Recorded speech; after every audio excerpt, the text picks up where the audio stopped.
Entonces les voy a poner un poquito la historia para que veáis de qué se trata la historia. Es esta, ¿no? Sí.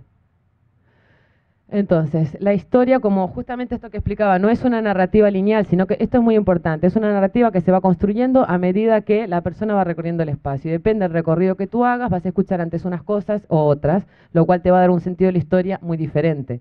Si la recorres, yo que la he hecho muchas veces, cada vez que lo haces, no solo por lo que vas escuchando, y esto es lo más importante, porque estás viviendo esa historia.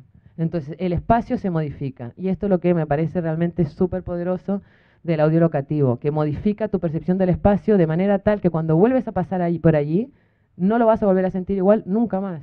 Yo cuando veo las fotos esas que he pasado, para mí eso de la primera vez que lo vi, ahora, o sea, está completamente, o sea, dice un montón de, están hablando eso, esas paredes, esos muros, esas tumbas, pareciera que te estuvieran hablando de verdad, ¿no?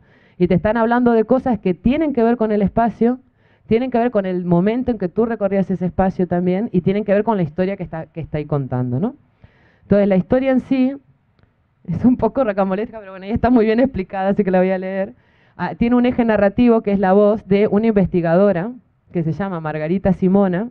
Entonces, esta mujer es una investigadora que investiga en feminismo y tal, y está estudiando la figura de Rosario de Acuña.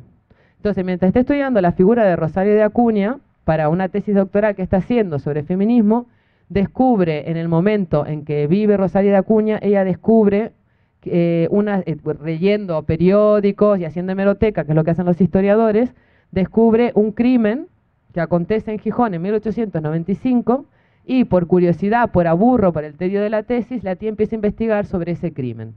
Entonces, todo esto es la primera parte de la historia, que es cuando entras al cementerio